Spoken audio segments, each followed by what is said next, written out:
Good afternoon, Sean here, Mountains Garage.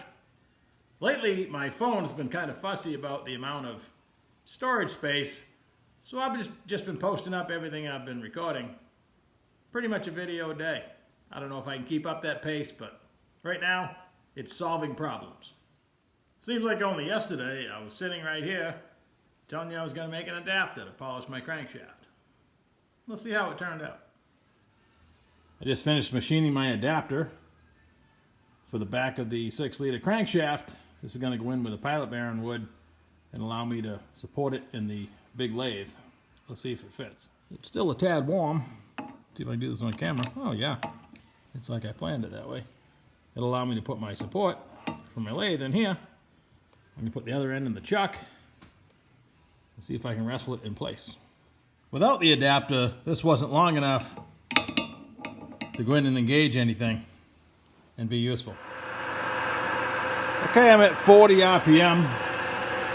The adapter worked perfect. It actually clears the carriage in any position so I can move the carriage back and forth. And I'm just using a couple shoelaces and some metal polish. I'll come back, I'll show you how it came out or how it's going. Alright, that came out pretty well. I still got all my fingers. I even did my rear seal area. For nothing but mother's polish, which is all I had for metal polish, and a shoestring. I wish the shoestring was a little bit longer. Doing the connecting rod throws, I mean, it's pulling your hands in and out, and you gotta be careful. I moved the carriage out of the way. It probably is not, you know, something you want to do alone like I just did. But my safety was to just let go of the shoestring. But all in all, that's going to clean up pretty nice for my polishing of my crankshaft. I started at 40 RPM and that got old fast. I tried 60, 85, and settled at 115. The next step, 160, seemed like too big a jump, so I never tried it. All you do is move these knobs. Pretty simple. While I call my jet lathe the big lathe, it's really dimensionally, as far as the amount of work you can do, not that much bigger than the old Logan. There's a gap you can remove. You could swing something bigger in the chuck. The chuck's the same size. I wish it was bigger. And the actual length of the bed is bigger, but not enough to really call it big. But it functions better in some areas, like I mentioned before, than the Logan. In other areas, I prefer the Logan because it's small and quick and easy to use. This is 3-phase, so I got to fire up my 3-phase power. But like I'm going to mention later in the video, this was a opportunity. I didn't pass it up. To pick up a decent unit, I would never buy it new. They still sell for over 13,000 bucks. I am in it for pennies, looking at that figure. So I will just enjoy it. It's not going anywhere. Back over at the Logan lathe, I have a special attachment to this. I'm a 1965 model year. This is a 1967. I never got to meet the old guy that bought it, but I did remove it from its original place where it lived its whole life. So that means every memory I have, at the same time this thing was sitting in the barn where I found it, pretty much unused.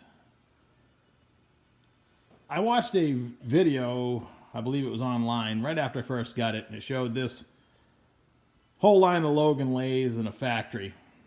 And at the end of every shift, they had to leave the door open to prove that the belt was taken, the tension was taken off it. So I do that every time and chuckle to myself.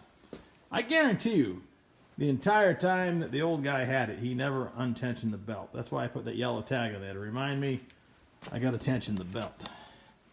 I don't take the tension off the big jet lathe because that'd be a pain. I just do that because I saw it in a video. It's funny how you get into these things. I'm probably just going to wear out the cam mechanism because this has got the original belts. original everything. It's one of those funny things. I started doing it right after I got it, and I've never stopped doing it.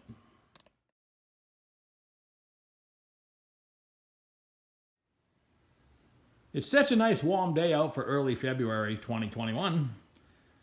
I decided to do a little shed shopping. I thought the only loose set of heads I had was a set of 317s under the bench here in the shop. The dyno experts will tell you you give up 25 or 30 horsepower with the bigger combustion chamber of the 317, and almost any other head is going to give you more power. I was pleasantly surprised to find the set of 862s for a couple reasons. One, they're loose, and I don't have to unbolt them off an engine, which I thought I was going to have to do. Two, they look nasty on the outside, but look at how clean it is, where as oil deposits go.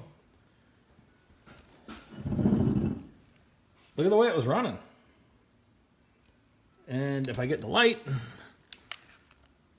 there's very little carbon deposits or anything. This is the passenger side where you add oil, and that's typically where the preservative ends up, if you will. I mean, they're nice and clean inside the valve cover. And this side has 3 broken studs, piece of cake. I'll video taking that out, but everybody knows by now you just use a MIG welder, weld up a stud, and then weld a nut on it. These are just weld a nut on them and they come right out. Everybody knows that. But these things are clean, if you will. And judging by the way they were running, all 8, we're talking just clean them up, probably just lap the valves, change the springs, race ready. What kind of world do we live in? What planet do we live on where you just go out in the shed, come up with a set of aluminum heads, and probably end up making a ton of horsepower? I never would have believed it. I can't tell you how many days I wished I could afford a set of big block Chevy aluminum heads. In fact, I still feel that way. Also found a loose set of valve covers. They're kind of dirty inside, but they'll clean up. We'll set those to soaking. You got to get behind that shield. Get the goo out from under there. We can do that though. A little soaking. That night 5 years ago that I got all this free LS stuff, I got this mysterious cotton. I can't tell you how many times this has saved me by having the correct bolt or fitting or whatever. So I'm going to keep digging. It probably did come from this, but I really don't know. I believe it's around 2015 where dyno testing revealed that the Trailblazer SS intake was on par with just about any other intake out there. For a factory intake, it's pretty good. I had picked one up, and you can too. These are all over the internet still. For $138. That's the part number. 125-80420. Google it, they're everywhere. Along about 2015, the prices of used Trailblazer SS intakes, shot up $250, $300 anyway.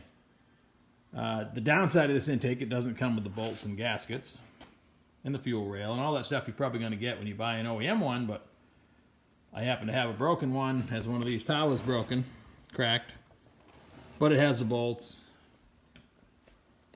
and anything else I'm going to need to attach it. I had picked up a generic, I believe it's 92mm throttle body, bolts right on, 4 bolts. And somewhere in the junk I bought, I got a set of generic fuel rails, and I have an aeromotive and a Holley regulator, so that's going to be my intake system because it's bought and paid for. I'm guessing there's a glimmer of hope that I'm really not a hoarder, because I find joy when I take something off the shelf and use it. It's not all about just hanging on to it. I picked up all this junk along the way because it was cheap or opportunistic. Now, I'm drawing it all in and gonna make one unit out of it. Still way easier to start with a complete engine or a car or whatever you're working on, but going piece by piece, I was once told by a really crafty guy I used to work with. I miss that dude. Smart man. But he said he had a 51 F1 pickup And he always figured if he had to buy it in pieces and assemble it, it would cost $100,000. And this was a long time ago. His point was, doing it piece by piece is the hard way, but hopefully you get what you want. That's it for today. I'm going to go in and make something for dinner. Hope you had a great day. Talk to you soon. Oh yeah, it's been a couple videos since I've said like and subscribe. How about hit the bell so it tells you when I post a new video. Lately, I'd be dinging every day.